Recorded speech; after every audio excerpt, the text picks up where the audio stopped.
Han pasado 10 años y los peregrinos han echado raíces. Muy buenas noches, yo soy Guillermo Benítez. Y yo soy María Montoya. Bienvenidos a este programa especial en el que reviviremos un éxodo que conmovió al mundo. Estamos en la base naval de Cayo Hueso, donde 125.000 mujeres, hombres y niños pisamos tierra entre la primavera y el verano de 1980. El Mariel de ayer hoy cobra un nuevo significado al mirarlo a través de la perspectiva de los años. Los que vinieron tuvieron vivencias dramáticas, a veces trágicas, y algunos de ellos ahora las comparten con nosotros. Quien no tenga una mente que se adapte a la idea de una revolución, quien no tenga un corazón que se adapte al esfuerzo y al heroísmo de una revolución, no los queremos, no los necesitamos.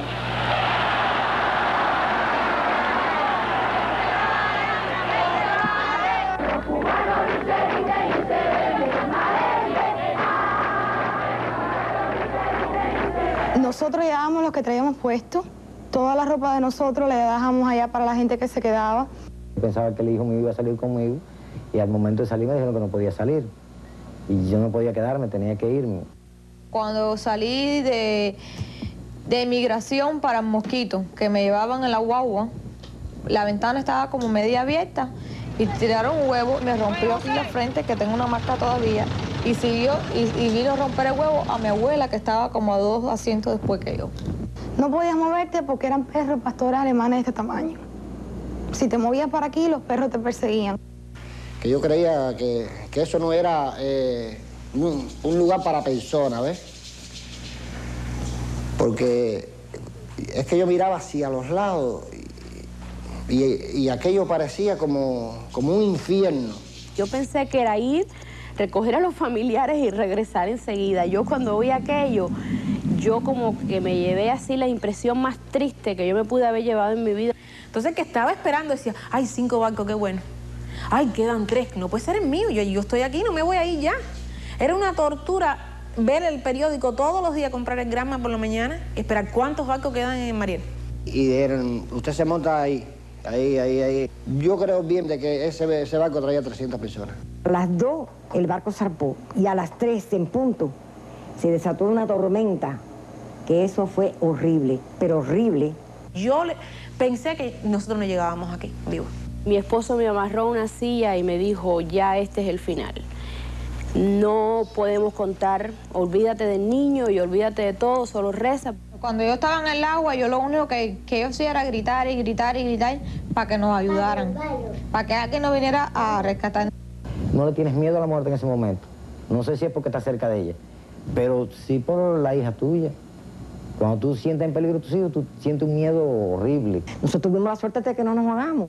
Cuando yo llegué, aquello estaba de verdad en su apogeo. Aquello era que tú mirabas para todos lados y tú veías que la gritería y los aplausos y los llantos, y Mima y Pipo y abuela, aquello era, tú sabes, algo grande.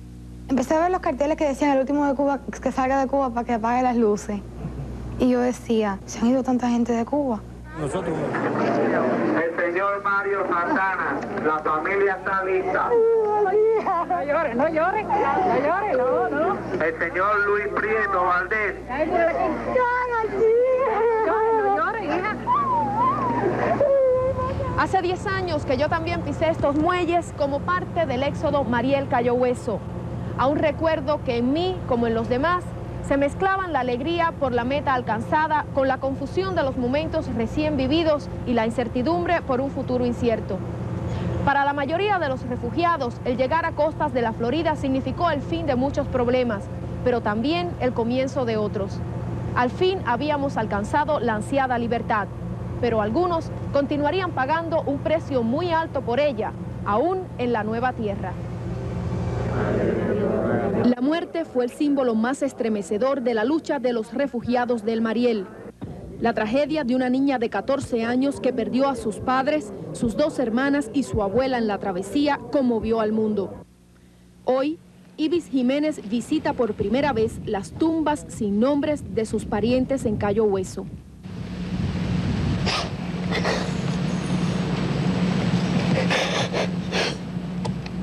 Fue una cosa muy linda, para mí, después de 10 años, por primera vez, llevarle flores y estar un ratico con él. Lo extrañaba mucho. Lo necesito mucho. El caso de Ibis fue contemplado con horror en todo el país. Miles de exiliados cubanos se le sumaron en su dolor. La joven sobrevivió al hundimiento del barco Olo Yumi, milagro que sería el comienzo de un arduo proceso de adaptación. Hubo un momento que yo me vi sola, que no tenía para dónde correr.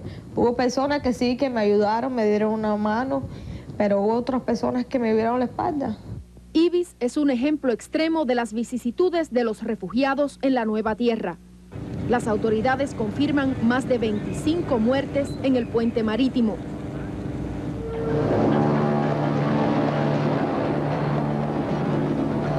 Para la mayoría, la lucha fue menos trágica. No obstante, el cambio en la política de brazos abiertos del presidente Jimmy Carter presagiaba las dificultades por venir. Es el momento crítico del Mariel y el que complicó las cosas. Una decisión tomada en Washington de que no se podía seguir procesando como refugiados porque no tenían estatus legal.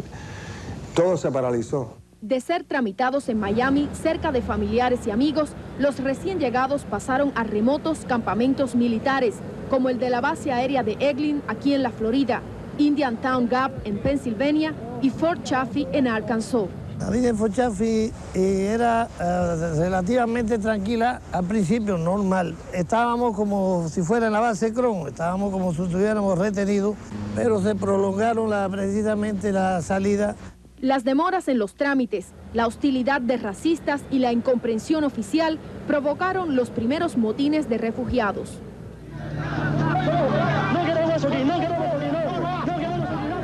En Fort Chaffee, por ejemplo, no se explicaban por qué no comían y era que le estaban dando comida picante mexicana. En varias oportunidades el Ku Klux Klan tiroteó la base hacia la zona donde vivían los cubanos. Vencidas las demoras burocráticas, los refugiados debían lidiar con la mala imagen al buscar empleo o vivienda. Sus propios compatriotas, que les habían recibido con los brazos abiertos, realizando manifestaciones de apoyo, un telemaratón e incluso un ayuno de solidaridad, ahora les llamaban despectivamente Marielitos. Los cubanos que llevamos más tiempo aquí no supimos comprender esa parte de ellos y brindarle una ayuda más sólida, porque no solamente cuando llegaran a haberle dado una casa, es haber ayudado a que se adaptaran a la sociedad esta. Muchos refugiados carecían de parientes o fiadores y tenían que dormir en la ciudad de las carpas, en el Orange Bowl o a la intemperie. La escasez de trabajos les obligaba a hacer largas filas frente a oficinas de empleos. La nueva vida se vislumbraba como un proceso complicado. Me ha costado mucho tiempo adaptarme a los hábitos de este país. Me ha costado mucho tiempo, pero estoy tratando todavía. Los niños del Mariel abarrotaron las escuelas públicas en Dade y otras comunidades. Eran jóvenes que habían visto de cerca el feo rostro de la represión y necesitaban atención especial. Ibis Jiménez fue una de esas escolares del Mariel. Pese a su experiencia traumática, Ibis ha sido capaz de formar una nueva familia. Ahora lo que espero es darle una buena educación a mi hijo, luchar y trabajar y darle todo lo mejor, lo que yo no pude tener en mi país, dárselo a mi hijo aquí mejor que lo que yo pude tener allá.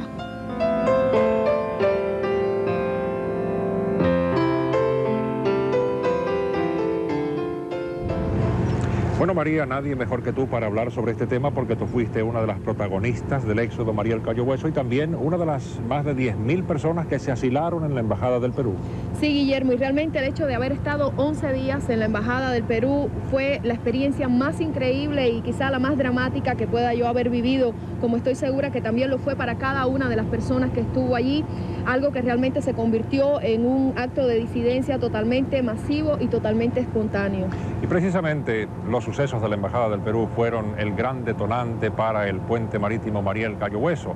Mientras Cuba y los Estados Unidos no se ponían de acuerdo para un programa de emigración ordenada, la frustración obligó a estos miles de cubanos a tomar decisiones desesperadas para abandonar la isla.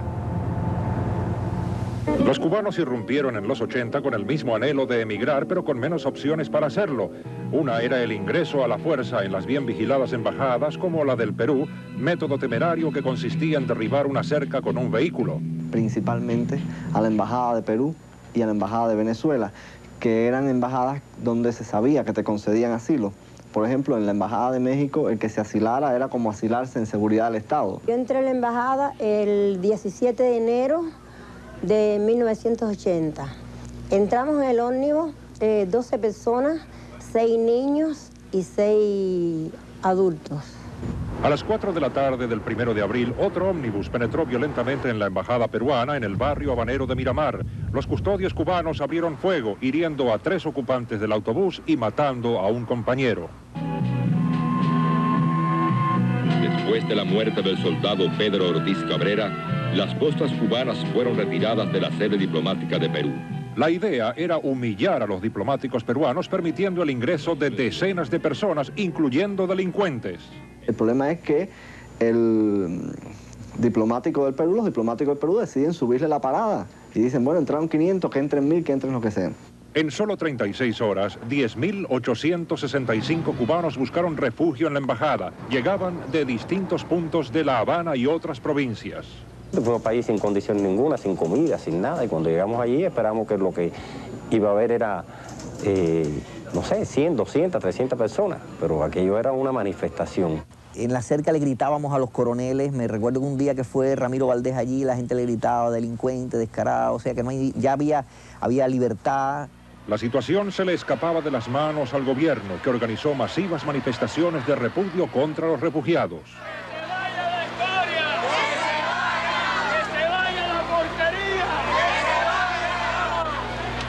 La opinión pública mundial se horrorizaba. Entonces se ordenó cubrir las apariencias, construyendo algunos servicios sanitarios portátiles y repartiendo de 500 a 3.500 cajas de comida diarias para casi 11.000 personas. Fue un momento muy duro, pensábamos que nunca terminaba. Sentía que mi niño me decía, mami, necesito papa, no había comida.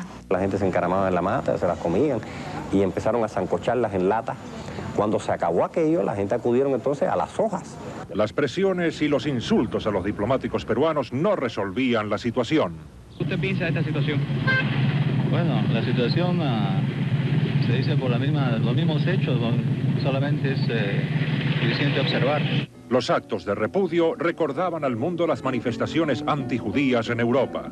Fue una cosa terrible en que se calcula que más o menos hubieron alrededor de 20 y pico de cubanos que perecieron asesinados en esos actos bestiales de las tumbas castristas. Amigos míos que habían estado conmigo dentro de la embajada, le bombardeaban la casa de cartel, le cortaban el agua, le quitaban la luz, lo seguían torturando hasta el final.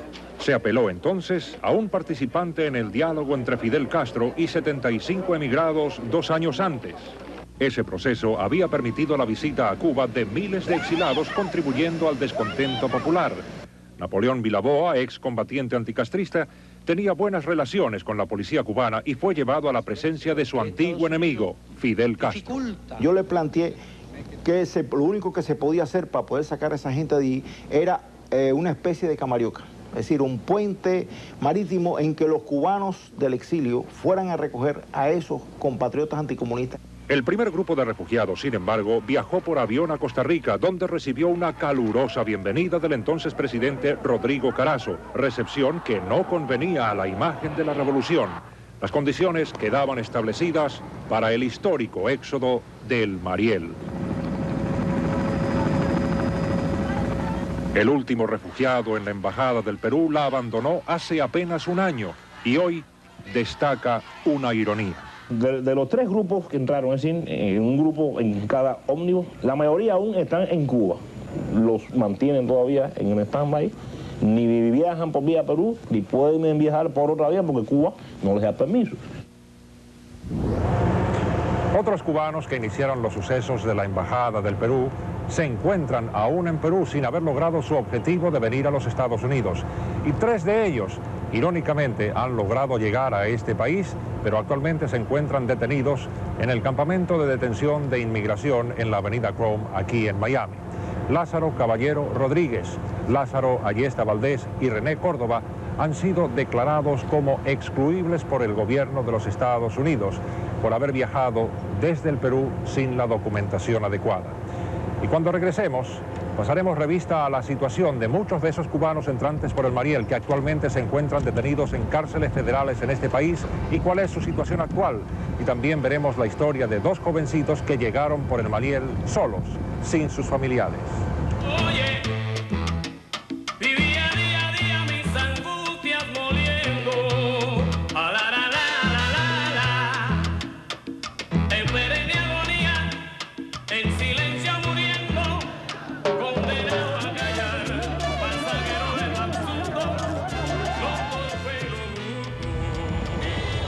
La paz, el silencio y la tranquilidad reinan ahora sobre este enorme centro de detención para refugiados, ubicado en el antiguo Fuerte Chaffee, aquí en Arkansas.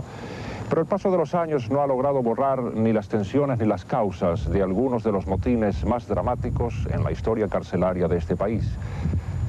Esos hechos llamaron la atención de algunos de los más importantes activistas de derechos humanos aquí en los Estados Unidos, quienes consideraron que el tratamiento que algunos de estos entrantes del Mariel estaban recibiendo aquí y en otros centros similares en todo el país era una violación a los derechos humanos en los Estados Unidos.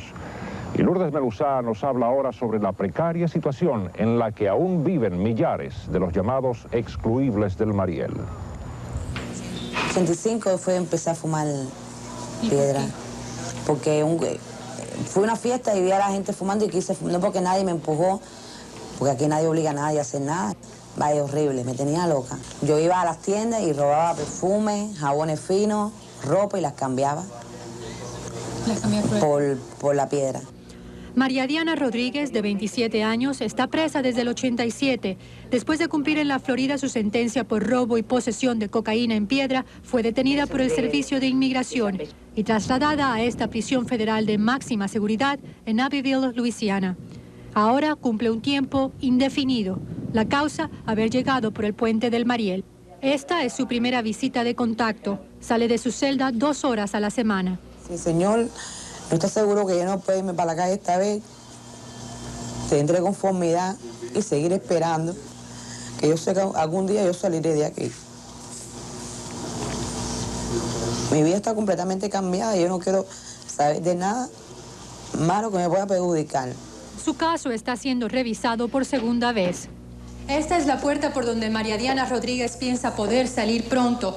3.500 refugiados del Mariel se encuentran en la misma situación que ella en 2 docenas de cárceles como esta alrededor del país. Mantenerlos cuesta al gobierno $55 millones anualmente. Los puede mantener indefinidamente. Ningún otro grupo migratorio se ha visto en esta situación. Legalmente no habían entrado al país y podían ser deportados.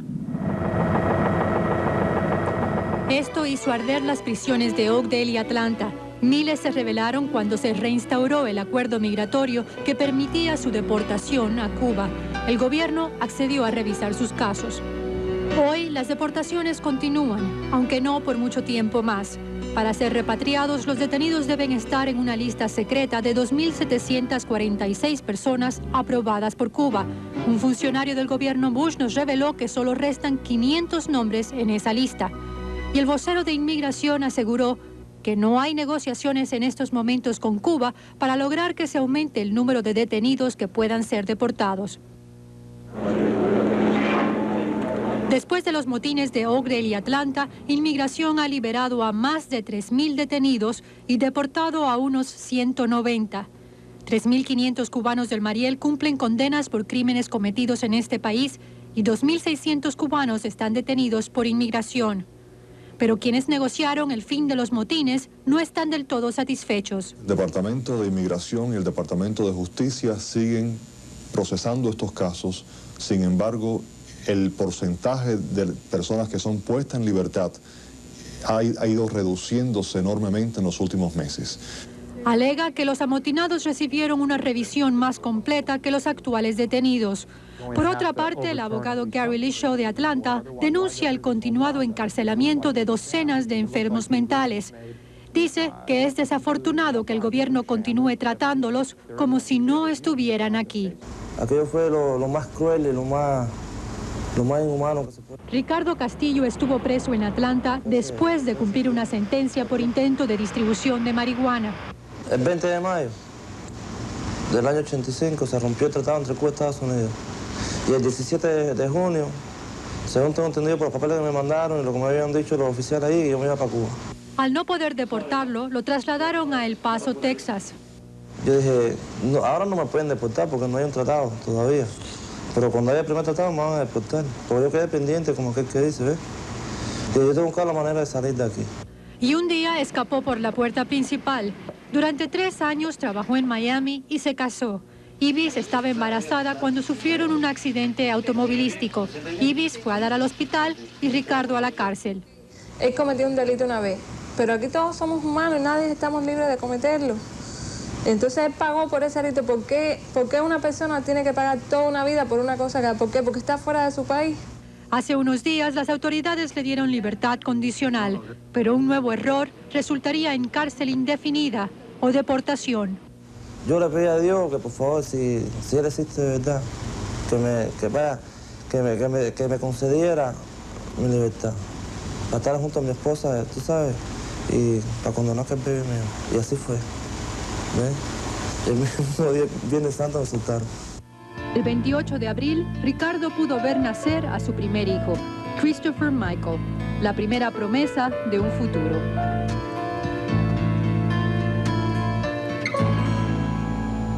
Quicha y Mari, José, Emilio y Yola. Son 5 nombres escritos en una pared.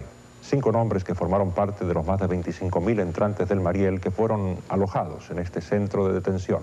No sabemos quiénes son, no sabemos dónde están, pero ellos 5 han dejado su huella, su señal, su recuerdo en esta barraca.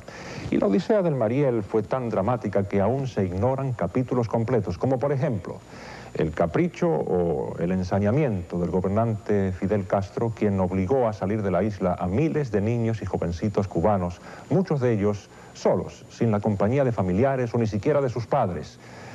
Y cientos de esos jovencitos o niños fueron internados en este campamento, teniendo que vivir meses detrás de una alambrada de púas.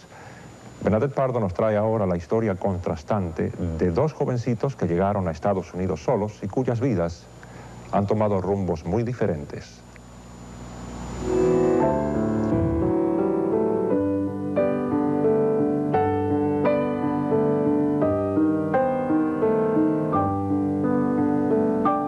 Había una vez en una isla más de 1000 niños que solos, sin sus padres, cruzaron el mar en una aventura sin precedentes.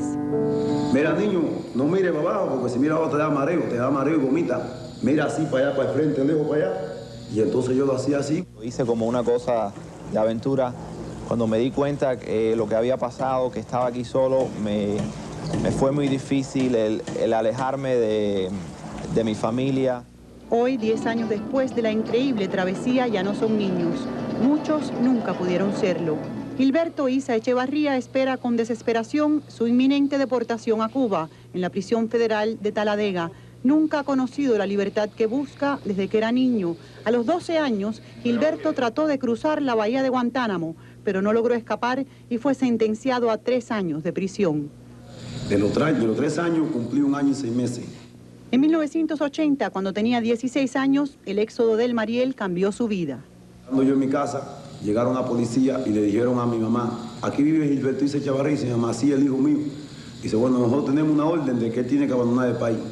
Para Gilberto, el momento más feliz de su vida fue su llegada a Cayo Hueso el 19 de mayo de 1980. Pero la felicidad duró bien poco. Debido a sus antecedentes penales en Cuba, Gilberto fue enviado a varios campamentos, incluyendo el de Fort Chaffee, donde estos niños perdidos del Mariel no fueron muy bien recibidos. Yo me acuerdo de haber estado en Chaffee, donde estaban los menores, y había un letrero literalmente que decía que allí no podía acercarse nadie. Y del lado allá de la cerca de Púas, lo que habían eran niños de 10, 15 años. Era tan tremendo, tan devastador, tan aislante el trato que recibieron. Se sintieron, como me dijeron ellos, más abandonados y más olvidados que inclusive cuando estaban en Cuba. Yo lloré por horas. No te sé decir si en un momento determinado yo quise hasta regresar. Alicio tuvo suerte. A los 2 días de haber llegado por el Mariel, a la edad de 16 años, fue recogido por sus tíos y primos, quienes le dieron un nuevo hogar. Este mes se gradúa de Derecho en la Universidad de Miami. Casado y con 2 hijos, administra una empresa de bienes raíces. He tenido muchas personas que me han ayudado.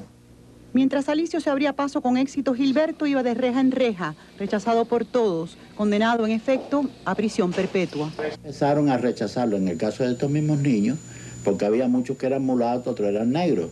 La prueba es que el 82% de esos niños fueron puestos en instituciones porque no hubo donde legarlo. El senador Bob Graham era gobernador de la Florida en 1980. Recuerda el éxodo del Mariel como una historia de heroísmo, pero también admite que fue uno de los momentos más difíciles de su carrera política. It was a very tough time and we weren't getting a lot of help. El presidente Bush, yo le he escrito 48 cartas. 48 cartas. Yo le he escrito al presidente Bush, le he escrito al Congreso. Gilberto nunca le ha escrito a Bob Graham, pero al enterarse de su caso, el senador inmediatamente se interesó y está intercediendo para tratar de salvarlo de la deportación. Aún en la cárcel, Gilberto no se arrepiente de haber venido. Y si me mandan para Cuba, lo voy a hacer. Aunque el gobierno me fusile o me maten en el agua, pues yo lo voy a hacer. Y cuando regresemos, los llevaremos a un reencuentro muy especial para María Montoya. Ya volvemos. De verdad que vernos después de 10 años ha sido una experiencia muy... Pero faltaba el gato de nuevo. El gato. No ha sido fácil transitar por estos años. Los artistas cubanos, unos trabajaban en la radio, televisión, el teatro, y estos también están en busca de orientación. Un grupo de ellos se dio cita esta semana en casa de Norma Niurka, crítico de arte del Miami Herald. En esta reunión, ellos expresaron sus preocupaciones e impresiones de lo que han podido captar desde que llegaron. El turbante te quedaba lo más lindo. Es verdad, pero me lo compré con un amor en Zaire. Que parecía que Ay, pero que está muy contento después de ver eso, ¿verdad? Sí. Estamos mucho mejor. Ahora estamos mejor. Sí. Bueno, más que la impresión, mucho mejor. Sí. Y Norma lucía muy bien. Pero qué cara de angustia, ¿verdad que había mucha angustia en ese momento? Ay, sí. Evelio, ¿tú te acuerdas de esa época del 7-Eleven? ¿Cómo no me voy a acordar? Pero Evelio sigue siendo el que más habla en aquel momento. No, esa fue la toma que fui. Es que te editaron a ti. Sí, no, es que éramos muchos, pero esa fue la parte que tomaron. Y yo fui la que menos hablé, como se ve. Muy discreta, Sí, muy discreta. Yo también. Sonia habló algo en aquella oportunidad. Es que tú estabas guardando fuerza para después. Además que tuviera problema de la lágrima. Bueno, pero qué sensación uno recibe cuando se ve así después de 10 años. Uno de pronto se asusta o dice... Pánico. Menos Yo mal. creo que da pánico, ¿tú sabes? Siempre es nostálgico también. Nostálgico y ver que han pasado buenas cosas y ver también que uno ha pasado el tiempo por uno, ¿no? También. Pero yo noto que todo el mundo está, ahora al cabo de 10 años, está mucho más alegre que aquella vez. Sí, Mucho señor, más cómo no. alegre. Y Todos quizá- estamos más En alegres. el caso mío mucho más gordo. Bueno, el caso es que por primera vez en 10 años nos hemos reunido porque no nos habíamos vuelto a reunir este grupo realmente. Completo, ¿no? Desde hace exactamente 10 años, en el mes de los primeros días de mayo fue, y vamos a recordar para los televidentes quiénes son todos los que estamos aquí reunidos. Tenemos por acá, por este extremo, empezando a Teresita Diego y a María Luisa Diego del dúo Las Diego, que han seguido muy exitosamente su carrera de cantantes aquí en Miami. Mi esposo Eduardo Alonso, que estaba también con nosotros aquel día. Aquí tenemos, muy conocido por ustedes, a Evelio Tayac, actor de radio, televisión y teatro. Sobeida Castellanos, actriz de teatro. Sonia Barriel, actriz de teatro también y ahora animadora y locutora en Radio Martí. Y Alberto Sarraín, director de teatro. Y por supuesto, la que nos reunió aquel día a todos fue una persona que fue quien nos hizo nuestra primera entrevista aquí en Miami, la periodista Norma Niurka del Miami Herald. Norma, ¿qué impresión te da tener a tus entrevistados después de 10 años todos de nuevo? Bueno, en primer lugar es como una magia, porque realmente es difícil que se hayan quedado todos en Miami, o menos Sonia, ¿no? Pero realmente tan cerca como que la pudieron traer y está aquí. Y es como una magia porque todos han sido exitosos, ahora todos los conocen, no solo yo, y es muy bello tener toda esta reunión, ¿no? Que creo que para ustedes también. Tuviste muy buen ojo en aquella ocasión. Tuve un ojo. Por cierto, para hacer un poco de recapitular un poco lo que ha pasado en estos 10 años, queremos primero abordar un tema que fue algo de lo que más nos golpeó y quizá la barrera mayor que tuvimos que superar todos los recién llegados, que fue aquella especie de rechazo que se empezó a crear, ¿se acuerdan? Todos lo sentimos contra los recién llegados por una razón o por otra. Quizá fuimos demasiados a la vez, vinieron personas que hicieron daño a la imagen y todos pagamos los platos, ¿no? ¿Ustedes qué experiencia personal tuvieron al respecto con el estigma del Mariel, aquel rechazo de viniste por el Mariel? Bueno, en el caso mío específicamente de nosotras, ¿no? Nosotros tuvimos la oportunidad casi recién llegadas de trabajar en la Liga contra el Cáncer y nos llamó muchísimo la atención que cuando nos presentamos, pues muchos artistas que hoy en día nos piden canciones y han hecho hit de nuestras canciones, en aquel momento se rieron, ¿no? De nosotras que veníamos con unos arreglitos de Cuba. Cuando salgo fuera de los Estados Unidos, digamos, en México, en Argentina, en diferentes lugares, cuando menciono en medio de una conversación, menciono que yo vine en la época del Mariel y que soy Marielito, sí noto que hay como que las personas se sobrecogen, porque fue tal la promoción, tal fue la propaganda negativa que se hizo internacionalmente sobre el hecho del Mariel. Y aquí en Miami yo pienso que ya al cabo del tiempo todo eso ya somos uno, somos cubanos todos y se ha demostrado con creces. Pero fuera de Miami todavía no se ha borrado esa imagen y todavía mencionar el Mariel es una nota fea. El peor asesinato en masa provocado por un incendio en la historia de Estados Unidos fue cometido el pasado mes de marzo por un refugiado del Mariel en Nueva York. Y con la noticia volvió a desenterrarse el lado despectivo del nombre Marielito. Irónicamente, un mes antes de que se cumpliera el 10º aniversario del Mariel. Y precisamente, muchos estiman que fueron los crímenes cometidos al principio por una minoría los que le dieron la mala fama al resto de los refugiados del Mariel. El crimen subió astronómicamente. Vaya, de verdad que los criminales que vinieron por el Mariel, que se quedaron aquí, destruyeron a Miami. Y Miami Beach también fue afectada bastante por la rápida concentración de los refugiados. Esta zona de South Beach, hoy día renovada, llegó a convertirse en un virtual gueto, donde hasta se filmó una parte para la película Cara Cortada.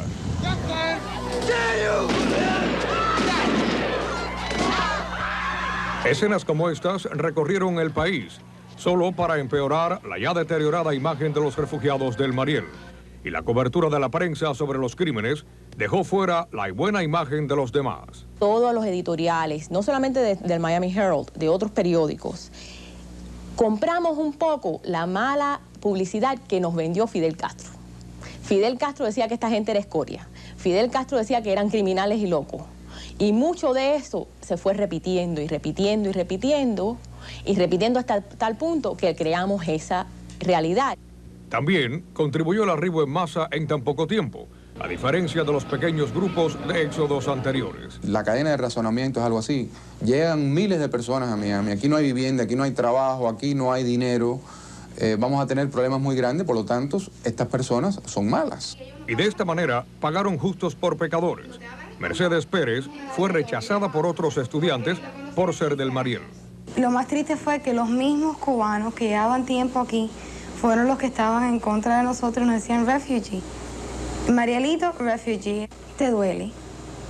Te hace sentir como que no tienes el valor que tienen ellos, aunque tú sabes que tú lo vales. Y algunos culpan el tener que vivir en la calle porque son discriminados. Yo he sentido mucho rechazo en la comunidad, principalmente los cubanos de 30, 20 años. No quiero decir todos, pero variados.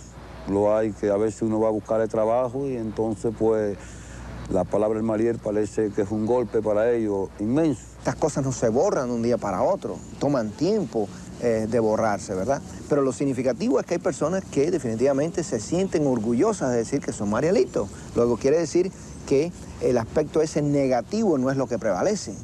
Y aunque el estigma permanece latente, las heridas se han sanado bastante. Y la mayoría de los refugiados del Mariel no han dado un mal ejemplo y se han incorporado a la sociedad. Juanito soy, Marielito soy.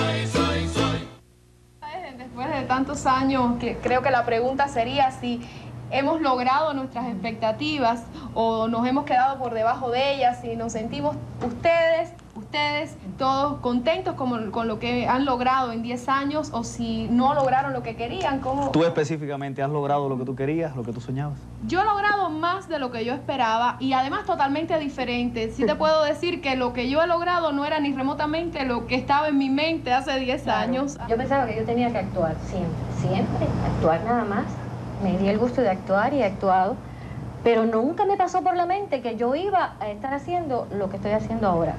Que dicho sea de paso, para mí es un regalo de Dios, porque trabajar en la emisora en que trabajo, en Radio Martí, poder hablar con Cuba todos los días y todas las noches, para mí es un regalo. Sinceramente me siento muy satisfecha de todo lo que he logrado. En Cuba no tenía, a veces no tenía oportunidades por el abuso de poder y los problemas personales. Sin embargo, aquí he hecho lo que he querido hacer. Norma, he tenido ahorita toda la libertad de... O sea, ¿tú sientes que te has realizado? Yo siento que me he realizado como actriz, que me he realizado también como persona. Evelio ahorita te dijo que tú tuviste muy buen ojo cuando nos reuniste a nosotros. Y lo que quiero es un poco preguntarte a ti. ¿Esperabas tú aquella vez cuando reuniste a aquellas 10 personas anónimas que 10 años después te ibas a reunir con ellas y que en cierta forma todos iban a estar tan felices y sentirse tan exitosos? En ese momento uno no piensa eso. Yo nunca pensé en el futuro y no sabía ni siquiera que todos iban a tener una carrera brillante en lo mismo o en otra cosa, incluso alcanzar cosas que nunca soñaron. Y me alegro mucho por todos ustedes. Y déjame decirte una cosa que en aquel momento tú dijiste, para mí fue un reto muy grande, porque tú dijiste en aquel tiempo, este país muy duro y a lo mejor algunos se quedan en el camino. Es verdad. Y para mí esa frase nunca se me ha olvidado, inclusive en mis ratos a solas, yo la recuerdo y digo, adelante y seguir hacia adelante porque hay que seguir, y eso siempre marcó. O sea, para yo seguir adelante junto con mi hermana, de verdad que tú influiste muy grande, tu influencia fue grande.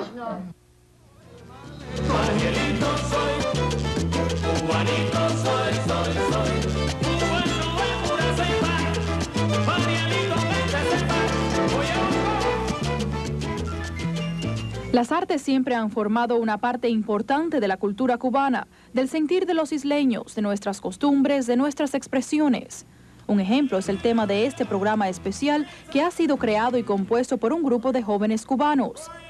Desde que se radicalizó la revolución, las artes y muchos de sus creadores han quedado opacados por un régimen que no deja que se hagan oír. Tú sabías que había un tipo de cultura que estaba vedada, había un tipo de cultura que ellos la veían como una cosa satánica. Y además, pero entonces tú descubres que ese tipo de cultura que ellos te vedan, que ese tipo de información que ellos te vedan, es justamente la información que más puede contribuir a humanizarte, que más puede contribuir a darle un valor independiente a lo que tú haces.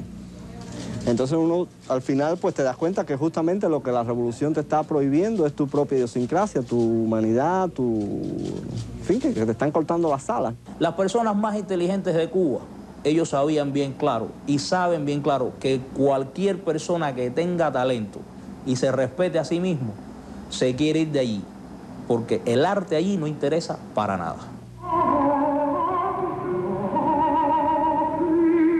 En la década de los 70, numerosos jóvenes asistían a la Escuela Nacional de Arte. Se enseña el baile folclórico, la música, artes plásticas y pintura. Pero muchos estiman que el arte en sí constituye un orden gratuito que busca la distracción y el goce estético. En Cuba no es gratuito porque los artistas solo pueden crear hasta el límite que se les permite. Y el goce que se debería sentir nunca llega a ser de forma ideal. La única salida, el éxodo. El fenómeno del gran número de artistas cubanos que vinieron de la isla por el Mariel se puede explicar en parte por el deseo innato del pueblo cubano de expresarse, que aumenta aún más en medio de una constante opresión que hace imposible crear de una forma libre. Sientes que estás oprimida y que no puedes pensar siquiera en lo que tú quieres. Es incluso hasta la negación del pensamiento humano, o sea, es la negación de lo que tú eres. Aunque no les quedaba más remedio que contar con uno, lo tenían marginado dentro de lo mismo que uno hacía. Yo quería ser músico de jazz, no lo podía tocar, pero yo siempre albergaba la esperanza de que en algún momento yo lo iba a tocar y yo lo iba a hacer. Y por supuesto, yo siempre me quise ir de Cuba. Al venir a este país, estos artistas cuyo sueño primordial era cultivar su arte, lo han hecho, se han superado y hoy muchos son triunfadores. Hoy en día Cuba hace un festival de jazz, hay muchos músicos de jazz, mandan a distintos grupos de jazz a los festivales, pero yo quiero decir esto y ojalá quede para la historia. Es innegable de que eso empezó a pasar en Cuba a partir de que el año 80 Paquito de Rivera se quedó en España, Ignacio Berroa se fue de Cuba y Paquito de Rivera y Ignacio Berroa llegaron a las grandes ligas de los Estados Unidos.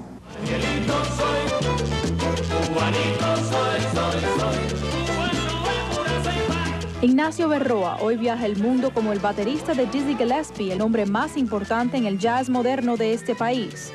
Laura Luna vino de Cuba a los 20 años de edad. Sus esculturas se venden nacional e internacionalmente. Andrés Reinaldo formó parte de los jóvenes poetas revolucionarios.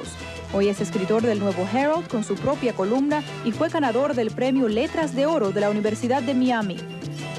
Ana Carballosa y Ernesto Morejón son actores. Anita llegó de Cuba a los 13 años de edad y su carrera artística evolucionó en el exilio. Ernesto ya recibía reconocimiento en Cuba, pero es solo en este país donde ha podido verdaderamente cultivar su arte como siempre había deseado. Estados Unidos es el sueño realizado para los creadores, pero la realidad es que no es su patria natal y en muchos otros aspectos el exilio no ha colmado el espíritu de algunos. El sistema de vida es otro. O sea, aquí es un lugar donde el tiempo cuenta para todo. Allá el tiempo no importaba. Y cuando el tiempo no te importa, la vida se te alarga. ¿Ves? Cuando el tiempo cuenta, es que una cosa que todo sucede así. Y cuando vienes a ver, ¿qué pasó? Algunos regresarán a la patria cuando llegue el momento. Otros ya están satisfechos con sus vidas aquí. Pero su arte no espera y no tiene que esperar. Las creaciones y el talento de los cubanos se hacen sentir y seguirán haciéndose sentir. Creo que ese pueblo ya hace rato está bastante dispuesto a cambiar su manera de vida porque está muy oprimido, está muy dolido y está muy, ¿cómo te puedo decir? Muy falto de expresión. Y nosotros los cubanos de por sí somos demasiado expresivos, ¿no? O sea que es de como tener un gorrión metido en un puño. O se te muere o se te escapa, una de dos. Y yo creo que se va a escapar, no se va a morir. Y en ese instante recordé que hace 10 años que llegué por el Mariel. De verdad que vernos después de 10 años ha sido una experiencia muy... Pero faltaba el gato de Norma. El gato, no tenemos un perro de fondo. Y además está la sorpresa de Teresita. Efectivamente, ha pasado algo muy importante de la cual le doy gracias a Dios en estos 10 años, tener a mi hijo, que tiene 6 años. Ven, Cristian. Qué lindo, ¿eh? Tu logro personal mayor, ¿verdad? En 10 años. Y la única que ha tenido ese tipo de logro en 10 años. Pero ven acá, y cuando Cuba sea democrática, ¿cuál de lo que está aquí regresa? Yo, pero a una Cuba libre, cuando Cuba esté libre, ojalá que sea pronto. La próxima reunión sea en Cuba. Efectivamente. Y que no sea dentro de 10 años. Ay, sí, que sea ya. 10 días. Óigame, caballero, yo me quiero tomar un mojito en la bodeguita. Quiero agradecerles de todo corazón que hayan venido. Es primera vez que nos reunimos este grupo en 10 años. No ha sido tan fácil porque Sonia, por ejemplo, tuvo que viajar desde Washington directamente hoy y regresa hoy mismo. Y Alberto de Hialeah, de Westchester, de todas partes. Terrible. Pero ha sido una experiencia, creo que para todos, muy linda y muy gratificante. De todas formas, cuando regresemos, vamos a ver el punto de vista personal y la perspectiva de los periodistas que estuvieron cubriendo aquel hecho histórico en un reportaje de Esteban Lamela. Localizada la llamada Ciudad Blanca, el primer hogar improvisado para miles de estos refugiados del Mariel. Debajo de estos puentes venían a recalar todos aquellos refugiados sin familiares cercanos en el sur de la Florida. Numerosos periodistas vivieron algunos de los momentos más dramáticos de sus carreras durante este exilio del Mariel. Ahora, varios de esos periodistas, entre los que se encuentra nuestro compañero Esteban Lamela, recuerdan para nosotros aquellos momentos inolvidables. Grande manifestación por los 10.000 refugiados arrojan los resultados de la más cruel represión. Han pasado 10 años y parece que fue ayer cuando llegaron llenos de esperanzas tantos cubanos en la flotilla del Mariel. Y no puedo olvidarme de este estadio Orange Bowl, donde fueron recibidos por la comunidad, lleno de calor y lleno de cariño nuestros compatriotas. Por aquí y por Cayo Hueso pasaron cientos de periodistas internacionales cubriendo este hecho histórico. Y entre esos periodistas me encontraba yo. Y todos los que allí acudimos fuimos testigos de un hecho sin precedente en la historia de un país. Cuando vi llegar ese primer barco, era una mezcla de emoción y de tristeza, porque había que ver esos infelices y cómo se bajaban. Los montaron en ese barco allá en Cuba y para mí, sin saber lo que les esperaba, ni a qué cárcel iban a parar aquí, ni dónde iban a dormir, ni dónde iban a comer. José Cabrera Riesco, el entonces reportero de la WQBA, fue uno de los primeros en llegar a Cayo Hueso. La noche antes yo recibo una llamada de La Habana, de Napoleón Vilaboa, y me dijo, mañana sale el primer barco. Y me fui esa misma noche para Cayo Hueso, y allí estuve 3 meses casi. Los periodistas de la radio local no tenían tiempo para buscar otras noticias, otros detalles que no fueran los que le exigían los oyentes. Nosotros no nos concentrábamos en nada más que reportar el nombre del barco, los nombres de los compatriotas que llegaban y también el lugar de origen. Eso consumía todo el tiempo de las noticias debido a la masividad del arribo de los cubanos.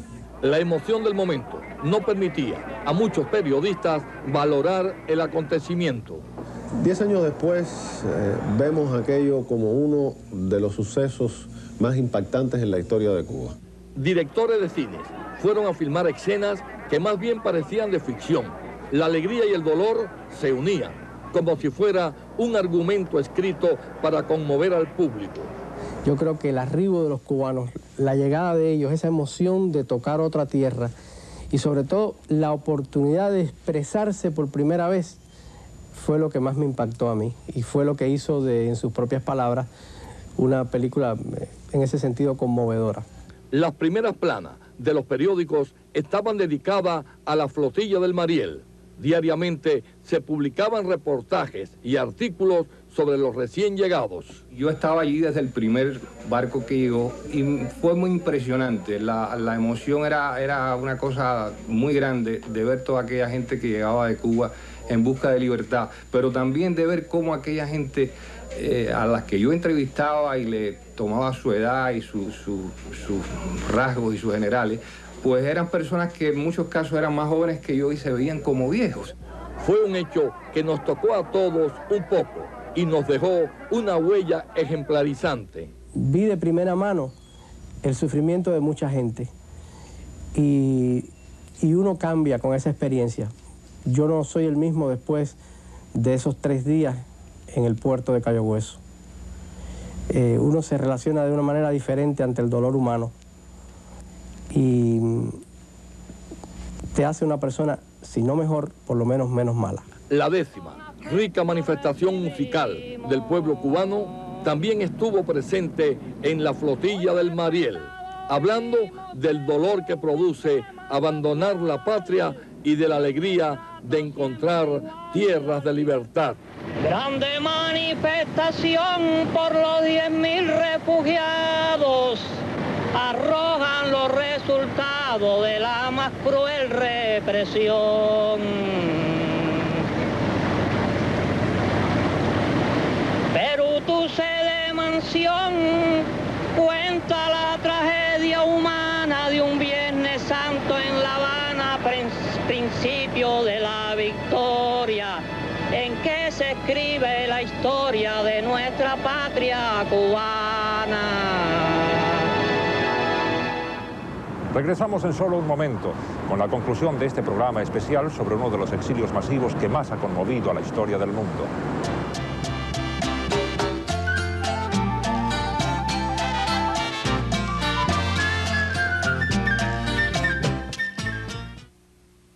Vine a Miami de visita. Sufrí un accidente. No tenía a quién recurrir. Me recomendaron a Fernando Freire y Asociados. No soy residente y ellos me están defendiendo todos mis derechos. Usted no tiene que ser residente de los Estados Unidos para reclamar sus derechos legales. Si tiene un accidente o está sufriendo por culpa de otros, llame ahora mismo a Fernando Freire y Asociados, 541-4141. Nuestra experiencia es la diferencia. Ha sido un largo recorrido el que han hecho estos más de 125.000 cubanos que protagonizaron el puente marítimo del Mariel Cayo Hueso. Han sido 10 años de lucha por adaptarse a una nueva vida en libertad. Esa libertad que en la primavera de 1980 los llevó a iniciar una larga cadena de sacrificios personales. La ardua experiencia nos demuestra que a pesar de ser bienvenidos en la nueva tierra, esta no estaba preparada para recibirnos en las condiciones en que llegamos. Cuba continúa viviendo momentos extremadamente difíciles, con mayores privaciones y aislamiento en perspectiva, y todo esto es a medida que Fidel Castro continúa aferrándose a la ideología comunista. Estados Unidos continúa siendo la tierra prometida para miles de cubanos. Debemos preguntarnos, ¿podría producirse otro éxodo como el de Mariel Cayo Hueso? ¿Está el país en condiciones para recibirlo? ¿Y nuestra comunidad podría asimilar otro éxodo de tal magnitud? La respuesta a estas preguntas todavía sigue siendo una incógnita, pero sí sabemos que numerosas agencias gubernamentales están tomando muy en serio esta posibilidad. Así que, mientras tanto, esperemos que en el futuro continuemos como ciudadanos con experiencias tan dramáticas como las vividas por estos refugiados del Mariel. Buenas noches. Buenas noches.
Más de 100.000 peregrinos en eso